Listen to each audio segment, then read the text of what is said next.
I recently did a long-term owner review on the Honda Ridgleine, and I mentioned that I was trading that vehicle in for something new.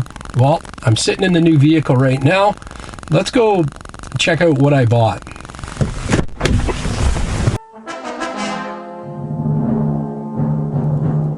Black Shuck Shellac, that's cool.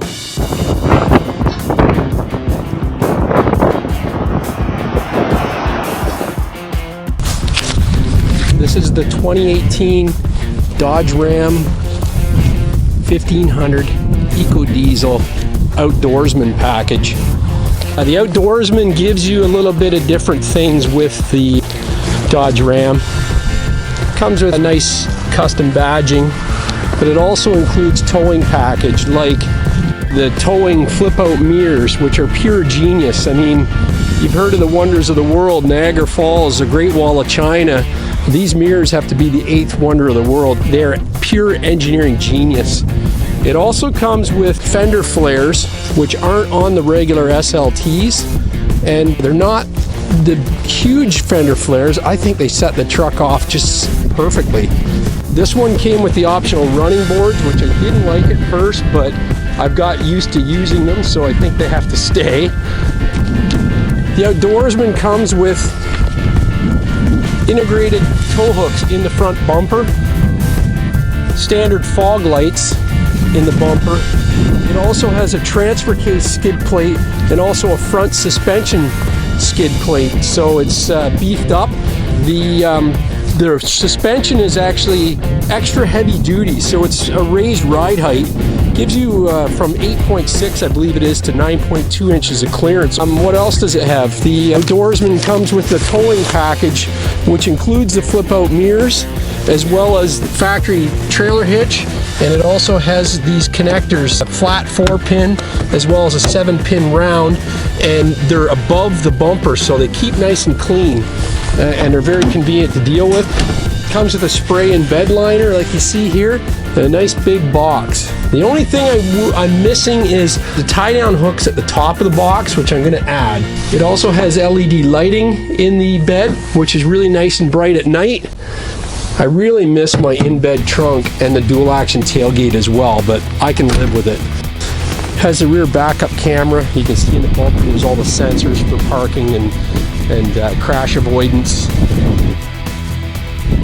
This is the Dodge tonneau cover. It's locking, and the nice thing is it flips both ways. I also like the low profile appearance of this tonneau cover that you can see here. What else? Dodge Ram EcoDiesel is a 3-liter turbo V6. It has 240 horsepower, which isn't a whole lot to write home about, but it also has 420 foot-pound of torque. So when that power comes on, it comes on. It's just shy of the torque of the 5.7-liter Hemi, if you can believe it.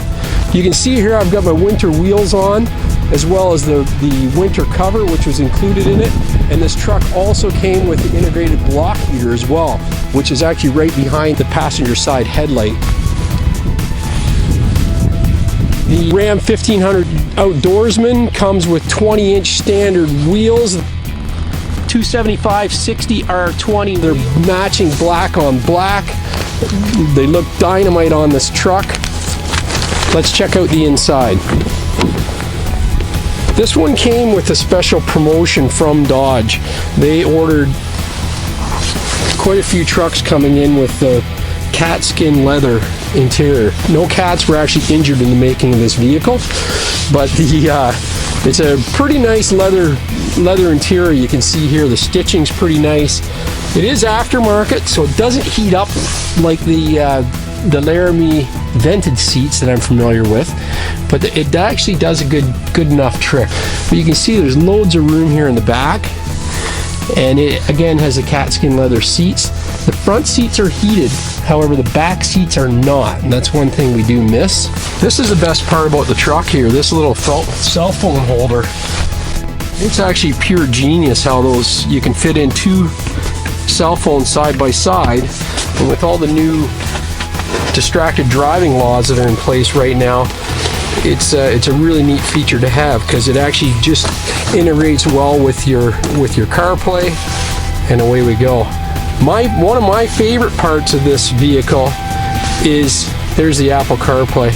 One of my favorite parts of this vehicle is actually this control panel. It's an 8.2-inch screen, and it has all the bells and whistles you could ever ask right at your fingertips. So you've got all your apps are located here, and it works drag and drop. So if I want to put something in here, you can see I've got my backup camera I can turn on anytime. If I'm using some controls more than others, I can just drag and drop it into place and it ends up in the nav bar. But it does a lot, you can see here. The other neat thing about this vehicle, which is very unique to the Dodge, is their satellite radio. I've got a 1-year subscription with this right now. I was subscribed in my previous vehicle, but the best part about this is if you have a song comes on the radio and you like it, you can actually hit this favorite button. You can add the artist to the favorite screen or add just the song, and the next time you're listening to the radio, it could be any station on the satellite, and that song plays, it'll come up here as an alert saying your favorite song is there. You can tap it, and then you can choose, you can see what the favorite song is, or if it's comedy, you can see the favorite comedian, and you can pick that item, or even just stay on the station you want. That is just pure awesome. But another thing that's really neat, and I don't know how they do it, is they've got a little replay here. So you can actually hit pause the feed, rewind, and fast forward, actually go back to live. And the neat thing is, like the other day I was driving to a friend's house and a really neat bit came on the comedy station that I remember hearing before. It was hilarious. I wanted him to hear it, so I paused it. When he got in my truck, I hit rewind. It went right back to the beginning. I actually hit that one, and we were able to play it and listen to the whole broadcast right from there on out. So love that feature. I use it all the time. So it's really neat. It's got dual zone climate control, and you have all the controls here. You have the heated seats, high, low. You have the parking sensors off and on. We have tow haul mode on this thing, which I haven't used yet, but I should. I'm not sure if I need to use it with what I'm hauling, but that's something, if you know the answer, just please chime in.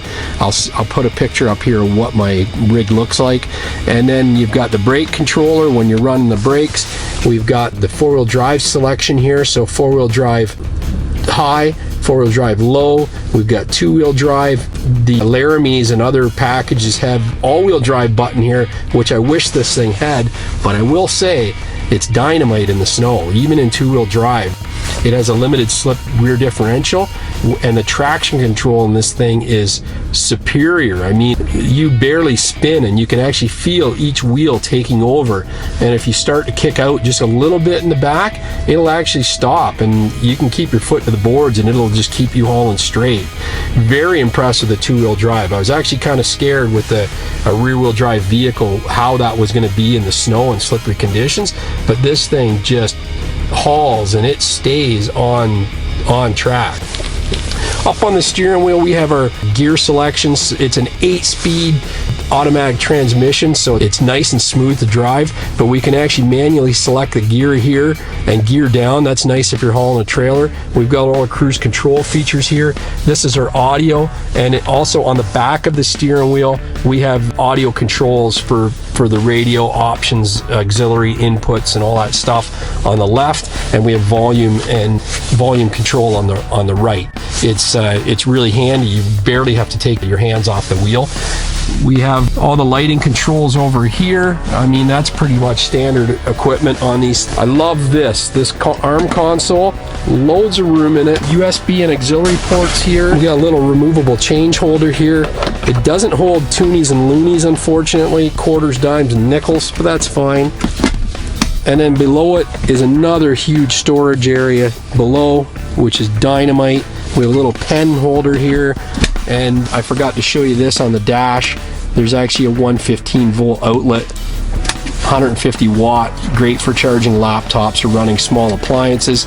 Little holder here, 2 glove boxes. Love this. Top deck shelf, and then you've got a bottom one here, lots of room in there, and cup holders in the door. Little tray on the dash to hold things like glasses. We have driver assist for emergencies on here, sliding rear window switch, interior lighting, garage door opener, vanity mirrors on both sides that are lighted. What else? I mean, the list goes on and on. There's more features than what I can actually name on this truck. Here we are in the back seat, nice and wide, lots of leg room, and the seats are easy to flip up out of the way. You can see here, and then it has this little flip out floor, and it makes your floor nice and flat. Below that floor is a storage compartment. So I've got my nitro gloves from when I'm at the gas station filling up, and below here it's a water sealed cooler, so you can put ice and water bottles in there or your favorite beverage. On this side, there's one on the other side just like it. So I have no complaints with storage on this thing. These I felt were kind of cheap when I first got the vehicle, but you know what, it does a trick. I mean, I lay them flat, take the dog for a spin, and she just loves it up in there. I'm gonna go here to the other side. That seat flips up. Look at the room in here. And again, this one here is it's a 60/40 rear seat, and you can see it's nice and flat in there. I find this funny, having the cup holder open. I guess if the dog wants to have a coffee as you're going to the cottage, yeah, she has option to have 2 cups in there. I usually put something in there to keep things from dropping through. These are actually the optional WeatherTech style Dodge floor mats, and they're great because look at the size of the lip on that thing. So that's an option I have on it. There's the other cooler over there.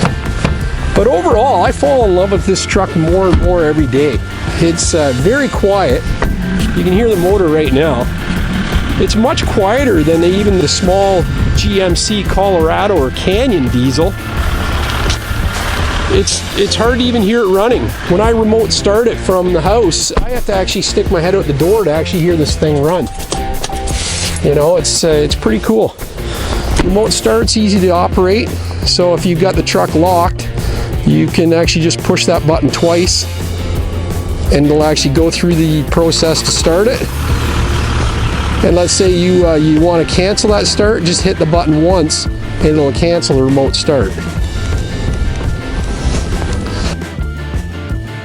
This is the first domestic pickup truck that I've owned. It's probably maybe the second or third domestic vehicle I've ever owned, and it's the first diesel that I've ever owned. I mean, my father drove Jetta diesels for years and Golf diesels, but this is the first, I guess you could say, real diesel that I've owned. And I mean, it has its share of complaints from the 2015 model years. There's a lot of issues with them detonating. I think they fixed those from what I can tell. Since 2017, the EcoDiesel's gotten a much better reputation, and any research you'll do, you'll find that it is the undisputed leader in fuel economy. This thing's seeing numbers better than the Honda Ridgleine V6. From what I can see, since owning it for 7,000 kilometers, it's actually much better than the Honda Ridgeline V6. And when you're towing, there isn't even a comparison.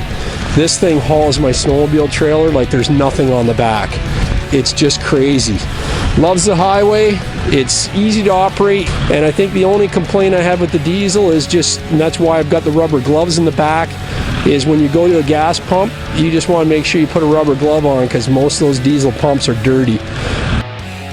You know, you'll end up with a stinky hand if you don't put a rubber glove on it. So I usually just put a rubber glove on, peel it off when I'm done filling it up, and then throw it in the garbage can that's sitting right there. Other than that, I love the look of the truck. It's got dynamite style, it's got loads of room, and the actual fuel economy is laughable. So stick around, subscribe. I got a few updates I'm going to do on this thing right away, which I'll show you. Hear how I make out with this thing on the long term. My goal is to get 200,000 kilometers or more out of this before I trade it, pending no problems or issues. But I will keep you guys all in the loop on what experience I have with this vehicle and what I've done to fix it. Thank you for watching. Hit that subscribe button, tap the bell to get notifications when I post a new video, and stay tuned.